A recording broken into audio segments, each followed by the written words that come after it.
So that brings us to the next thing, which is hope. What is your concept of hope? I don't really have a good way to describe it. Like, it's just,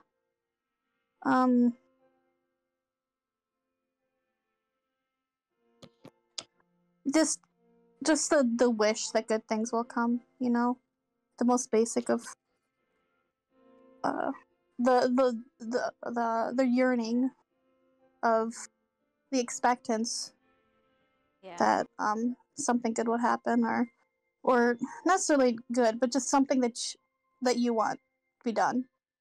You know, will happen. The expectation and faith of better things. Yeah. Yeah. It's anticipating a future better than the present. And it's actually vital to our health and our well-being that we have hope. Studies, I mean, there's been proof out there when you lose hope, it's really hard to live. It's really hard to survive because if you don't have hope. The lack of hope leads to depression, it leads to suicide, it increases your physical issues like health problems, things like that, stress, heart issues. All of that stuff goes up when you don't have hope. But if you do have hope, the opposite happens. Your health gets better, your well-being gets better. Hope is very vital. Was someone going to say something?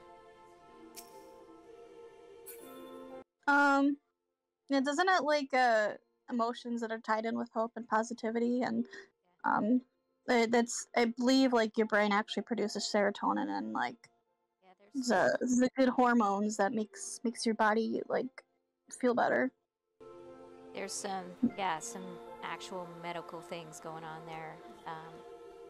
And I'm actually doing a study that we're going to talk about next year on the whole science of well-being and how that ties in with what the Bible's been teaching us all along. I'm studying that now, and we're going to talk about that next year. It's like next month. Well, it's next year, yeah. Yes, next year. But so for the BibleProject, if you get a chance to watch that video, if you did, it is, they have a video on hope. They have a video on all 4 of the concepts of Advent, but they describe it as to wait for. They have multiple, of course, words that are used in the Bible for hope. One is that they use that is a good comparison is that they wait in expectation or a state of tension for something. That anticipation of something. And in the Old Testament, they had that type of hope and that waiting for the Messiah. And they were hoping in anticipation, that expectation with that great tension for deliverance and for that true shalom to come, which they believed that Messiah would bring. And they were wanting that deliverance and that true shalom in their relationship with God, and for healing for their nation, because they were sinking into self-destruction. I mean, look at the world today. We're doing that right now. Everything. I mean, there's this hope for something better in the future, but a lot of people don't know what to hope in to bring that about. And it's not really the same thing as optimism, because optimism is choosing to believe the circumstance will work out, and it's kind of based on circumstance or odds, whereas biblical hope is not based on those things at all. It's not based on emotion. It's not based on odds. It is often there's often not even a sign that things are going to get better, but you choose to hope anyway. Hope still remains, and hope keeps you going when optimism fails. The Old Testament example of that would be in Hosea 2:15, where Israel is being oppressed by foreign empires. They're looking back on their history to how God has surprisingly delivered them in the past. For example, when they were delivered from slavery in Egypt, suddenly they did not expect it. They did not see it coming, but He was moving all along to bring about this surprising rescue and deliverance out of slavery in Egypt. And they were looking back on that in the Hosea time frame to give them hope for deliverance in the future. They were looking back on their history to look forward to the future, to give them hope for deliverance again. And they had been waiting on, at this point, and through up until the New Testament time frame, they had been waiting on God for over 400 years with nothing but silence. And what got them through that 400 years was they kept looking back on His faithfulness in the past to bring them their hope for this surprising better future. In the New Testament, that surprising better future showed up with Jesus coming as Messiah. He's described in 1 Peter 1:3 as our living hope. In our present human states, we're all slaves to evil and death and self-destruction.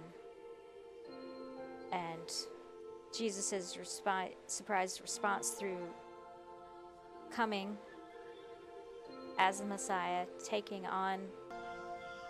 He had this surprising response of taking all of this self-destruction and all of this evil and all of this death onto Himself. He lived out His life in love. It's a living example of God's character to everyone. He was bringing about anticipation of the future deliverance. Even back then, they were still looking for the future deliverance. And He took on the death, took on our guilt and our slavery to death and our self-destruction on Himself, paying the price for our freedom. And through His resurrection, He conquered death itself. So that empty tomb is bringing about a new hope, a new anticipation. Metaphorically, we are being reborn into a new, different human that is no longer enslaved to death or to self-destruction or condemnation or guilt. And by accepting His gift of that sacrifice, that surprising response, we are reconciling our relationship with God through shalom. Through shalom. And Romans 8:21 through 23, again, it says that the universe is groaning as we wait eagerly for shalom. So the future hope is, we look at what happened with Jesus and with that reconciliation with God, and we see that what He has is planned for the entire universe, not just for us, not just for the world, but for everything, the entire universe. So then biblical hope is choosing. So it's a choice. It's not really an emotion even. It's a choice of waiting in anticipation that God will surprise us with a much better future than the one we have right now, that is just as or more surprising and even than what He's done before. And for example, with the entire universe and the reconciliation of truth alone for the entire universe, He could bring about something that is just as surprising or more so than having a crucified man rising from the dead. And it's not about the odds, and hope doesn't look at the odds. It looks back at the surprising deliverance through the resurrected Christ to look forward to a universe with true shalom. And so has there ever been a time when you've looked back to look forward to get you through something, if you feel like sharing? I guess I can look back to the time when I was, just on my own, and I thought, you know how like you have a plan in your life that you're like, at 25 I want to be married and have a kid on the way, kind of thing, or this and that, and I got really depressed when I when those plans were coming into fruition, and I felt like I was a failure, and general depression stuff. And I can look back now and be like, nah, I was just going through the world, going through life as I could, and sure, other people might have been more quote unquote um what is it successful than me, but it doesn't matter. I got a house now. I have I can do my finances properly. I don't worry about them like stressing all the time. I wouldn't say my life's perfect, but it's definitely better than it was. Yeah. So, Well, for me, it's like going on right now. I mean, going on pretty often. It's like I had a plan, like, yeah, I was gonna be so at such a place at a certain age in my life, and none of that happened. And life got flipped upside down multiple times. I was another story for another day. I took things into my own hands because I didn't like God's time frame, and that made things worse. But I ended up in a very unhappy, unsafe situation, and then I wound up getting divorced, and then just like everything flipped upside down, and entire life failure. That's what I viewed it as. I had to restart my entire life from scratch, and then within a year of that happening, I lost my job. So it's like I was pretty on it. I was pretty like out of hope at that point. The only thing keeping me alive was the fact that I had a dog waiting for me at home. That is the only thing. And so there's been, I somehow got through that with friends, but then here again, I lost my job again, and I lost my home again. But I have to, looking back on when that divorce and that whole life disruption happened, I wouldn't be the person I am today if none of that had happened. There's been a major change in me and in my personality and in my situation and relationship with God since that happened. And now the same thing is happening. Like, I can look back at how I was 2 years ago and see I was this way. And 2 years ago, I don't even know if I'd be talking to you the way I am right now. I would not have been a pastor, that's for sure, because I was still stuck in the same mindset of women or to be silent in the church, because that's what I was taught growing up, and I was still fighting through that even back then, and I still have trouble with that now, but not as much. But so looking back on how things have changed and seeing that there is some kind of path that God's dragging me on, because I'm like kicking and screaming the whole time. He's dragging me along where he wants me to go, and I'm having to look back to see, okay, he hasn't steered me wrong yet. It was me making my own decisions that always mess things up. But if I let him do it, stop trying to do it myself, then I'll see that it's going to be better if I just let him do it. That's where I am. I guess I kind of have one. I don't know if it fits into the exact concept, but I don't know if it's a hope thing, but kind of the same thing you said, where just kind of letting God take the wheel sometimes pans out really good.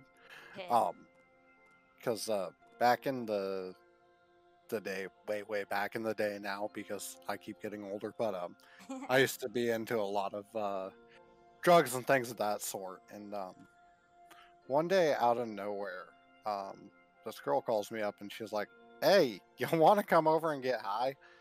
And something in me was like, "Don't do that." And my friends were all like, "Well, of course we want to go get high." I'm just like, "Don't do that. Just, I don't trust it. Don't do it." Anyways, long story short, I don't go over there. And then a couple days later, I get a call from a cop telling me that apparently there was a drug dealer at her house and she had stolen drugs from him and said I did it, and that guy was sitting there waiting with a loaded crossbow. Oh.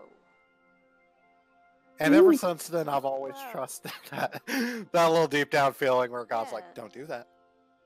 You might not be here. Yeah. Wow. Yeah, I mean, but looking at that gives you hope that he's doing something, and if we just trust him and listen to him, then things will turn out better than when we do things the way we want. Oh yeah. Whenever I get that little twinge, I'm like, "Do the thing God says," because the other thing's not going to work out.